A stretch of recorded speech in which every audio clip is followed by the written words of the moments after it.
ఈసారి మీ పార్టీని farm house లో ప్లాన్ చేయాలనుకుంటే వెంటనే డోసే యాప్ ని డౌన్లోడ్ చేసుకుని బుక్ చేసుకోండి. నమస్తే రమ్మగారు. నమస్తే జయ. మంచి చందమామ కథ ఒకటి చెప్తారా? మామూలుగా ఎవరైనా ఒకళ్ళు వచ్చి దేవుడో దేవదూతో గంధర్వుడక్షుడు కిన్నరులు కింపురుషులు ఎవరైనా వచ్చి నీకేం కావాలి, బాగా డబ్బులు కావాలా, మనశ్శాంతి కావాలా అంటే ఏం కోరుకుంటాం? మనశ్శాంతి రమ్మగారు, ఖచ్చితంగా. అంటే ఎప్పుడు మనశ్శాంతి కోరుకుంటాం జయ. మన దగ్గర సరిపడా డబ్బులుంటే మనశ్శాంతి కోరుకుంటాం. మనం డబ్బులు కటకట కటకట్లు ఆడిపోతాం. ఖచ్చితంగా డబ్బులేనండి, ఫస్ట్ ప్రయారిటీ దానికి కదా. మన దగ్గర డబ్బో దశకమో ఏదో మన లివింగ్ బాగున్నప్పుడు నెక్స్ట్ స్టెప్కి వెళ్తాం. మనశ్శాంతి కావాలనుకుంటాం. మనకు డబ్బులు లేకపోయినా పర్వాలేదు, మనశ్శాంతి కావాలని ఎప్పుడు అనిపిస్తుంది? డబ్బులు ఉన్నా కనిపించేది అదే అంటున్నా. నెక్స్ట్ స్టెప్ అయితే మనశ్శాంతి. దీని మీద ఒక కథ చెప్తాం. ఓకే, ఇంకా నన్ను అడుగుతున్నారు అనుకున్నాను రమ్మగారు. మీరేం కోరుకుంటారు చెప్పండి? నేనైనా మనశ్శాంతి కోరుకుంటాను ఇప్పుడు. అంతే, రైట్. పూర్వం అంట ఒక పల్లెటూరులో ఇద్దరు అన్నదమ్ములు ఉండేవాళ్ళు.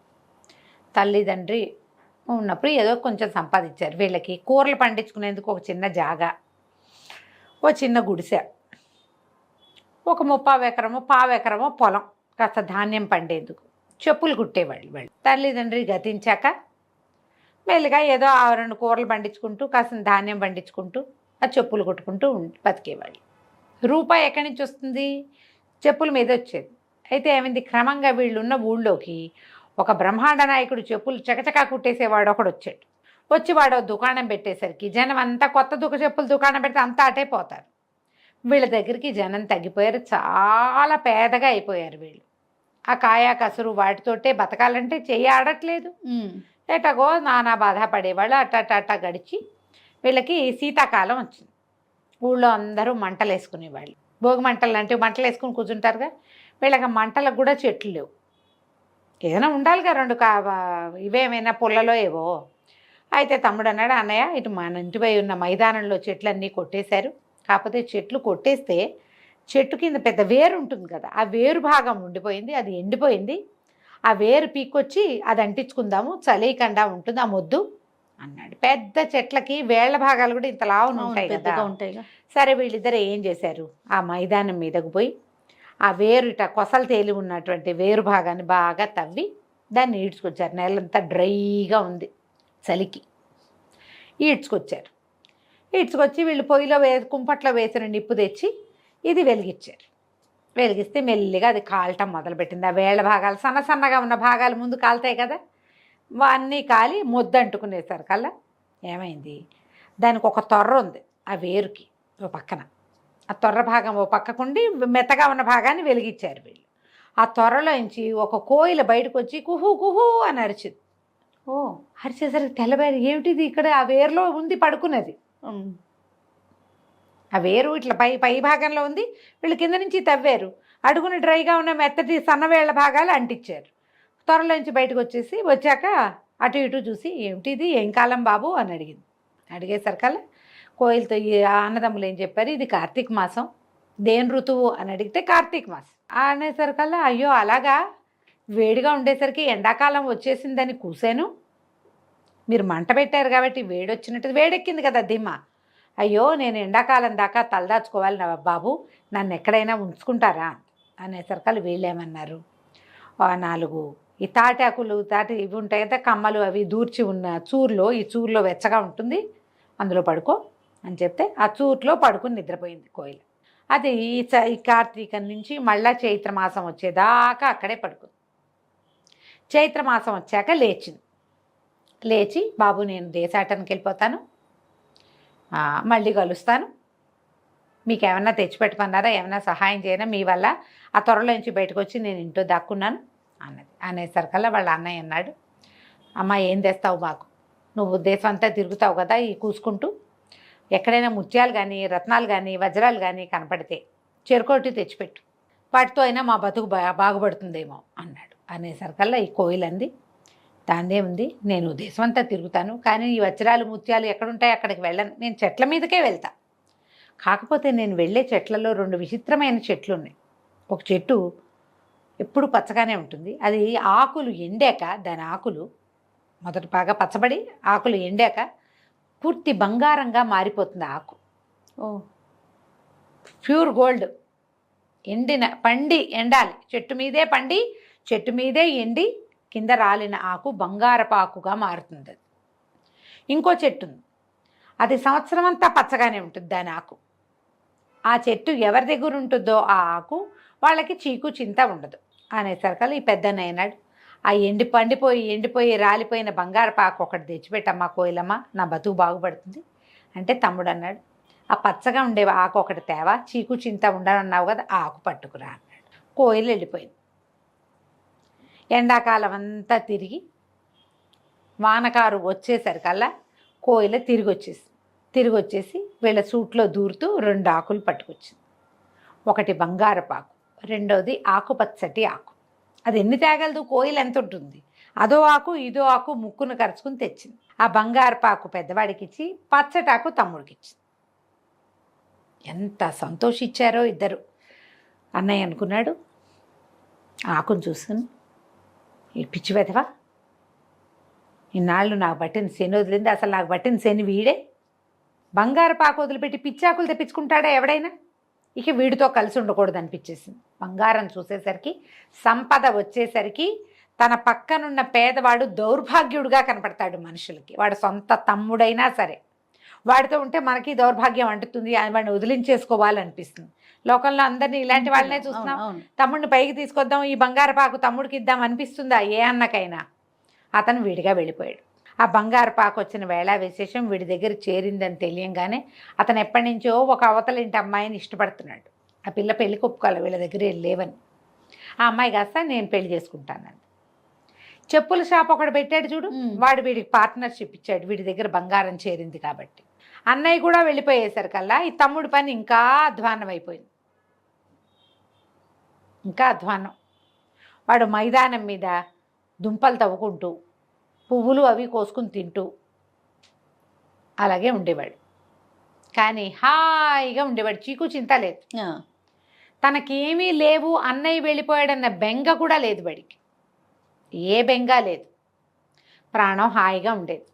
ఆ మైదానంలో పడి తిరుగుతూ ఆకలేసినప్పుడు ఏ కాయో ఏ కసరో కోసుకుని తింటూ ఆ తిన్నదానికి సంతోషిస్తూ నదీ తీరంలో తిరుగుతూ ఉండేవాడు. అయితే ఏమైందట, ఆ కాలంలో అక్కడున్న ఒక జాగీర్దార్ గారు, ఆయనకి ఏదో సమస్య వచ్చింది.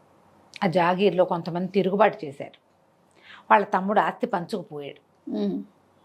ఆయన ఎప్పుడు దుమదుమలాడుతూ రొసరొసలాడుతూ చేతికంతిని విసిరి కొడుతూ ఎవరైనా ఏదైనా అడిగితే వాళ్ళ మొహం పగల కొడుతూ ఎంత దుమదుమలాడుతూ ఉండేవాడు.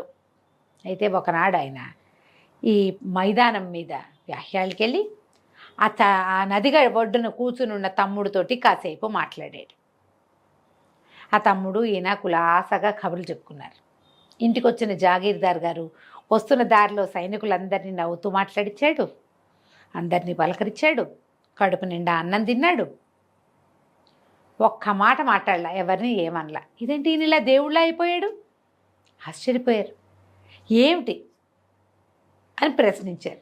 ఆ కష్టాలు అందరికీ ఉంటాయి, ఏం చేస్తాము, అవే పోతాయి, మన పని మనం చేసుకుంటే బాగుంటుంది, ఎందుకు వచ్చింది ఈ తగాదాలు ఇవన్నీను అనేసరికి ఆశ్చర్యపోయారు. ఎలా ఈయనలో ఈ మార్పు వచ్చింది? అప్పుడు వాళ్ళలో ఒకళ్ళిద్దరు ఏం చెప్పారంటే, ఏ రోజు సాయంత్రం ఇక్కడ అందరినీ అరిచి చేతిలో వస్తువులన్నీ విసిరుకొట్టి కత్తిపుచ్చుకుని గుర్రం ఎక్కి వెళ్ళిపోయిన జాగీర్దార్ గారు సాయంకాలం వచ్చేటప్పుడు ఈ అన్నదమ్ముల్లో చెప్పులు కుట్టే వాళ్ళల్లో ఉన్న రెండో వాడితోటి చాలాసేపు నది ఒడ్డున కూర్చొని మాట్లాడాడు. వాడి దగ్గర నుంచి తిరిగి వచ్చాక ఈయన ఇలా దేవుళ్ళ అయిపోయాడు. అందరూ ఆశ్చర్యపోయారు. ఇక అక్కడి నుంచి చూడు మొదలుపెట్టి అధికారులు వాళ్ళు వీళ్ళు అందరూ వచ్చి ఈ చిన్నవాడితో మాట్లాడేవారు. మాట్లాడంగానే వాళ్ళకు సంతోషం వచ్చేది, హాయిగా ఉండేది. ప్రతి వాళ్ళు వచ్చిన వాళ్ళు ఏదో ఒకటి పట్టుకొచ్చి ఇచ్చేవాళ్ళు. జాగీర్దార్ గారు ఎప్పటికప్పుడు వచ్చి కాసేపు కబుర్లు చెప్పేవాడు. ఓ ఉత్తరీయం తెచ్చేవాడు, ఓ చొక్కా తెచ్చేవాడు, ఓ ఏవి తెచ్చేవాడు, భోజనాలు తెప్పించేవాడు. మెల్లిగా చిన్నవాడి పని బాగుపడింది. అతనికి ఎవరో ఒకళ్ళది ఏదో ఒక రాజోద్యోగిలాగా ఉండేవాడు. అతను అన్నీ వచ్చేస్తాయి, ఏ అధికారం వస్తే ఆ అధికారానికి సంబంధించిన వస్తువులన్నీ ఇతని దగ్గరకు వచ్చేసాయి. హాయిగా కులాసాగా జామని ఉండేవాడు. మామూలుగా లేదు వాడి పని. అతను వేసుకునే బట్టలు వేసుకునే చెప్పులు ఏ ఏ డిపార్ట్మెంట్ వాళ్ళు వస్తే ఆ వస్తువులు ఇచ్చేసి, అతను కూడా ఒక రాజోద్యోగులాగా కనపడేవాళ్ళు. వీళ్ళంతా చాలా స్థిమితంగా హాయిగా ఉన్నారు. క్రమంగా ఈ జాగీర్దార్ గారి బావమరిది రాజుగారి దగ్గర వజీర్గా ఉన్నాడు. ఆయనకి తెలిసింది ఓ వజీర్ రాజుగారికి సుల్తాన్ గారు చాలా పెద్ద సమస్యలో ఉన్నాడు. పెద్ద రాజుగారు అసలు మామూలుగా లేదు, తిరుగుబాటు జరుగుతోంది వాళ్ళ దగ్గర. ఎప్పుడు కొట్టుకు చచ్చిపోతున్నారు, నిరంతరము కొట్లాటలే. సభ తీర్చారంటే సగం మంది కత్తులు కటార్లు పుచ్చుకునేవాళ్ళు. ఏం చేయాలో తెలియదు. సరే ఆయన ఏమనుకున్నాడు, ఈ చెప్పులు కుట్టే అతన్ని పిలవాలనుకున్నాడు. కబురు చేశాడు, ఈ అబ్బాయి ఇచ్చాడు. ఈ లోపల 4 సంవత్సరాలు గడిచింది. కోయిల 4 సార్లు ఆకులు తెచ్చిపెట్టింది ఇతనికి. బంగారపాకులు అన్నయ్యకి వెళ్తున్నాయి, అన్నయ్య సంపద పెరిగింది. ఈ చీకు చింత లేని వాడికి పచ్చటాకులు చేరుతున్నాయి. ఇతను ఏం చేశాడు, ఈ తమ్ముడు తన దగ్గర ఉన్న పాత కంబళిలో ఈ ఆకుల్ని 4 ఆకుల్ని పచ్చటాకుల్ని పెట్టి అటు ఇటు కుట్టేసి దాన్ని భుజాన వేసుకుని తిరిగేవాడు. అతను ఎక్కడికి వెళ్తే అక్కడ హాయిగా ఉండేది. ఎవరికి కొట్లాట్లు ఉండేవి కాదు, ఎవరు తిరగబడేవాళ్ళు కాదు. మంచి మాట చెప్తే వినేవాళ్ళు, కలిసి భోజనం చేసేవాళ్ళు, సాయిదా ఫాయిదాగా పోయేవాళ్ళు అందరూ. అక్కడి నుంచి ఈ రాజోద్యోగి ఇతను రాజుగారి దగ్గరికి చేరాడు. ఇతను ఆస్థానంలోకి వెళ్ళంగానే అంతా గొడవ సద్దుమణిపోయేది. ఒక్కొక్కళ్ళు అడిగేవాడు, ఇంత మంచి బట్టలు వేసుకున్నారు, చక్కటి చెప్పులు, మంచి నగలు, ఆ కంబళి ఏమిటండి అంటే, ఉన్నియండి, ఈ కంబళి నా పాత జీవితాన్ని నాకు గుర్తు చేస్తుంది, నేను ఎక్కడి నుంచి వచ్చానో నాకు జ్ఞాపకం చేస్తుంది, ఈ కంబళి నా భుజం మీద ఉండటమే మంచిది అలాగని చెప్పేవాడు. రాజుగారి దగ్గర బ్రహ్మాండమైన ఇల్లు ఇచ్చారు ఇతనికి. పూర్తిగా చిన్న రాజుగారిలాగా నడుస్తోంది తమ్ముడి కథ. ఒకనాడు ఏమైందట, ఈ తమ్ముడికి ఇంత ప్రభ వచ్చేసిందని అన్నయ్యకి తెలిసింది. బంగారం చేరిన ఎవరి దగ్గర ఆస్తులు చేరతాయో వాడికి గ్రీడ్ పెరుగుతుంది. ఈర్ష్య, అసూయ. మనకే ఉండాలి, వాడికి ఉండకూడదు, మనమే ఇంకా గ్రాండ్గా ఉండాలి అలా అనిపిస్తుంది. భార్యతోటి ఏం చెప్పాడంటే, మా ఏదో 4 పిచ్చాకులు సంపాదించిన వాడికే ఇంత పేరు వస్తే నాకెంత రావాలి, బంగారాకులు సంపాదించిన వాడికి. నేను రాజుగారి దగ్గరికి వెళ్ళి ఇంకా గొప్ప పేరు సంపాదించుకుంటా, పద వెళ్దాం మనం అని భార్యను పుచ్చుకుని బయలుదేరాడు. వీళ్ళు బోల్డని సామాన్లు గీమాన్లు అన్నీ తెచ్చుకున్నారు. ఒక దారి వెంబడికి వెళ్తున్నారు. వాళ్ళు ఎక్కడికో మాయం వెళ్ళిపోయారు కదా. తమ్ముడికేమో రాజుగారి ఆస్థానం నుంచి గుర్రాలు అవి వచ్చినాయి. అన్నయ్యకి ఏం రాలే, తనే సొంత కత్తు మీద, సొంత పూచి కత్తు మీద బయలుదేరాడు. ముందుకెళ్ళే కొంతకి తీసుకెళ్ళిన ఆహారం అయిపోయింది. కటకట్లాడుతున్నారు తిండికి. ఏ పూట కాపూట వెతుకులాటగా ఉంది, డబ్బులున్నాయి. అయితే ఏమైంది, ఒక అడవిలో ఒక చోట విశ్రమించారు వీళ్ళు. విశ్రమిస్తే వీళ్ళకి ఒక ఆవిడ, ఒక చక్కటి ఆవిడ బుట్టతోటి ఆహారం తెస్తూ కనపడింది. ఎవరు ఏమిటి అని పలకరించారు. నేను రాజుగారి దగ్గరికి వెళ్తున్నాను బాబు, ఏవో కొన్ని ఆహార పదార్థాలు తీసుకెళ్తున్నాను, మీరు కూడా ఏమన్నా రుచి చూస్తారేమిటి అని పెట్టింది. తిన్నారు. అక్కడి నుంచి వేడి వేడి పాయసం ఉంది, ఈ పాయసం పుచ్చుకోండి, ఆహారం పూర్తవుతుందని ఈ రొట్టెలు కూర అన్నము కాకుండా చెరుకో కప్పు పాయసం పోసిచ్చింది. పాయసం తాగి ఇద్దరు ఒళ్ళు తెలియకుండా పడుకునేశారు భార్యాభర్త. అందులో మొత్తం మందు కలిపింది. ఈవిడేం చేసింది, ఫుల్గా లూటీ చేసేసింది వీళ్ళని. వీళ్ళ దగ్గర వస్తువులు ఉన్నాయి ఈవిడ, ఎందుకంటే డబ్బు కలిగి ఉన్నాడు అతను. చెప్పులతో సహా లాగేసింది, అన్నీ బుట్టలో సర్దేసింది. ఏ బుట్టలో ఆహారం తెచ్చిందో అందులో వీళ్ళ వస్తువులన్నీ సర్దేసింది. ఇంతలో ఏమైంది, ఆవిడ కొడుకు వచ్చాడు, ఒక 10-12 ఏళ్ల వాడు. వాడిని అడిగింది, ఏరా ఊళ్ళో ఏం దొరికిందిరా అబ్బాయి నీకు, ఇక్కడ వీళ్ళు దొరికారు, వీళ్ళని లూటీ చేసేసాను, ఏం దొరికిందంటే, అమ్మాయి ఏం దొరకలేదే, ఈ రాజుగారి భవనం పక్క నుంచి వెళ్తుంటే ఎవరో కిటికీలోంచి ఒక కంబళి బారేశారు, సరే కంబళి వెచ్చగా ఉంటుంది కదా అని అది పుచ్చుకొచ్చానే అన్నాడు. ఈవిడేం చేసిన, పాత కంబళి మనకెందుకురా, వీళ్ళ దగ్గర నుంచి అన్నీ లాగేసాం, వీళ్ళ మొహాన్ని బారేద్దాం దీన్నని ఆ కంబళి ఎత్తి ఈ అన్నయ్య మీద విసిరేసి బుట్ట ఎత్తిపుచ్చుకొని కొడుకు ఆవిడ వెళ్ళిపోయారు. అన్నయ్య నిద్రలేచి చూసుకున్నాడు, చెప్పుల దగ్గర నుంచి ఏమీ లేవు. భార్య నిద్రలేచింది, ఏమిటండి అన్నీ పోయినట్టున్నాయి అంది. ఆ పోతే పోయినాయి లేవే, పోతే పోయినాయి, అసలు ఇంత దూరం ఎందుకు వచ్చాం మనం, పెద్ద డబ్బు కోసమా, పేరు కోసమా, లేకపోతే ఏమైంది, చూడు అడవి ఎంత బాగుందో, పచ్చగా చక్కగా చిన్న కుటీరం వేసుకుని హాయిగా ఉందాం ఇక్కడే, మన ఊరు వెళ్ళొద్దు, రాజుగారి ఊరు వెళ్ళదు, మనకెందుకు అవన్నీ, మన ఊరిలో కూడా ఏముంది సుఖం, ఎప్పుడు పని, ఇక్కడైతే హాయిగా ఉండొచ్చు, కట్టెలు కొట్టి తెస్తా, చక్కగా వంట ఉండదు కానీ, ఎగో పళ్ళున్నాయి, కాయలున్నాయి, ఒక గుప్పెడు ఒక చారెడు నేల దున్ని ధాన్యం పడేసుకున్నామంటే బోళ్ళంత పంట, హాయిగా ఉందామన్నారు. ఎక్కడి నుంచి వచ్చింది ఈ కంబళి, అక్కడి నుంచి తమ్ముడు. అయితే ఏమైంది, తమ్ముడి దగ్గర రాజుగారు పొద్దున్నే ఆయన నిద్రలేచి ఈయన్ని పిలుచుకురమ్మన్నారు. పిలుచుకురమ్మనేసరికల్లా తమ్ముడు అప్పుడే నిద్ర లేచాడు. చూసుకుంటే నా కంబళి ఏదంటే లేదు, కంబళి పోయింది అని తెలియగానే ఈయనకి భయం వేయటం మొదలుపెట్టింది. ఏం జరుగుతుంది తమ్ముడికి ఎందుకు పిలిచారు నన్ను ఏం చేయబోతారో అని భయం. అప్పటిదాకా ఏ భయమూ తెలియకుండా ఉన్నాడు. వెతుక్కుంటున్నాడు కంబళి కోసం, ఎంత వెతికినా దొరకల. ఒక కుర్రాడిని పనిలో పెట్టుకున్నాడు. వాడు ఈ పాత కంబళి ఎందుకని కిటికీల నుంచి కిందకి విసిరేశాడు. ఓహో, ఆ కంబళి ఆ కుర్రాడి దొరికింది, అది వెళ్ళిపోయింది అవతలకి. భయపడుతూ రాజుగారి దగ్గరికి వెళ్ళాడు. ఎప్పుడైతే ఇతను మీద కంబళి లేకుండా ఎదురుపడ్డాడో రాజుకు చిరకు, ఏమిటి వీడి మొహం, చెప్పులు కుట్టేవాడు వీడిని నేనెందుకు పిలిచాను, వీడిని ఇక్కడెందుకు పెట్టుకున్నాం మనం, సభలో వాళ్ళందరిని అడిగాడు. మనం ఈ చెప్పులు కుట్టేవాడిని ఎందుకు పిలిచాం అంటే, ఏమోనండి మీరు ఎందుకు పిలిచారో మాకు తెలీదు అని వాళ్ళలో వాళ్ళు కొట్టుకోవడం మొదలుపెట్టారు. వాదించుకుంటున్నారు. సభ అంతా రణరంగం అయిపోయింది. ఆ చెప్పులు కుట్టేవాడిని బయటికి తోసేయండి అన్నాడు రాజు. బయటికి తోసేశారు. బయటకు వచ్చేసాడు. వచ్చాక అనిపించింది, ఎందుకు నేను ఇక్కడికి వచ్చాను, పాత గుడిసెకి వెళ్ళిపోతే స్థిమితంగా ఉంటుంది. అదే మన ఆస్తి ఏది, మనం ఓన్ ప్లేస్కి వెళ్ళిపోతాం. సమస్యల్లో ఉన్నప్పుడు ఏం చేస్తారు, ప్రతి వాళ్ళు సొంత ప్రాంతానికి వెళ్ళిపోతారు, అంతేగా. సరే తన వైపుగా నడవటం మొదలుపెట్టాడు. అడవి దాటి ముందుకెళ్ళాడు. అడవి లోపలికి వెళ్ళేసరికల్లా ఓ చిన్న గుడిసె కనపడింది. అన్నయ్య అందులో నిద్రపోతున్నాడు. వదిన వంటకేస్తుంది. గుడిసె లోపలికి వెళ్ళాడు. ఆవిడ రావయ్య మరిది భోజనం చేస్తావా అంది. అంతకుముందు ఎప్పుడూ లేదు. అదే కదా. ఆ కంబళి చూసేసరికల్లా వీడికి స్థిమిత వచ్చేసింది. కూర్చున్నాడు. అన్నయ్య నిద్ర లేచాడు. ఏరా తమ్ముడు, రాజుగారి దగ్గర నుంచి వచ్చావా, నువ్వు కూడా ఇక్కడే ఉంది కానీ మనం కలిసి ఇక్కడే ఉందాం అన్నాడు. అనగానే వీడికి నవ్వొచ్చింది.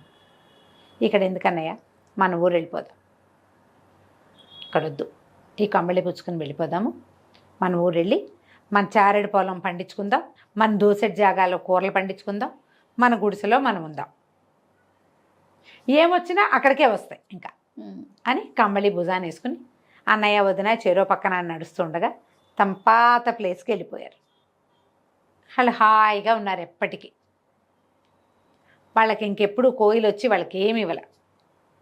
కానీ ఆ పాత 4 ఆకులు ఆ కంబళిలో దాక్కుని వాళ్ళ ఇంట్లోనే ఉన్నాయి. అలానే ఉన్నాయి. వాళ్ళు ఎప్పుడూ చీకు చింత లేకనే ఉన్నారు. మళ్ళీ బంగారం చేరింది అనుకో, మళ్ళీ గ్రీడ్ వస్తుంది, అంతే, మళ్ళీ ఓర్వలేనితనం వస్తుంది. బంగారం లేదు, ఎప్పటికీ వాడని పచ్చాకులు వీళ్ళ దగ్గరే ఉన్నాయి. వాళ్ళు స్థిమితంగానే ఉన్నారు. రాజుగారు ఎప్పట్లాగానే కొట్టుకుంటూ ఉన్నారు. జాగీర్దార్ గారు ఎప్పట్లాగానే ఉన్నాడు. ఆ ఊరు వాళ్ళే వచ్చి వీళ్ళని చూసి వెళ్తూ ఉండేవాళ్ళు, అంతే. కథ కంచికి మనం ఇంటికి. చాలా బాగుంది రమ్మగారు. చీకు చింత లేకుండా ఉండటమే నిజమైన వరం. అంతే. డబ్బులు లేవు, డబ్బో బంగారం వస్తే చీకు చింత ఆటోమేటిక్గా వస్తుంది. అవి ఉన్నా వాటిని ఊరికే ఉపయోగపడే వస్తువులుగానే ఉంచుకోవాలి తప్ప మనం పెరిగిపోకూడదు. ఆలోచనలో ఉండాలి. అది సరిగ్గా. ఎంత బాగుంది చుట్టూ కథ. చాలా బాగుందండి. నమస్తే రమ్మగారు. నమస్తే.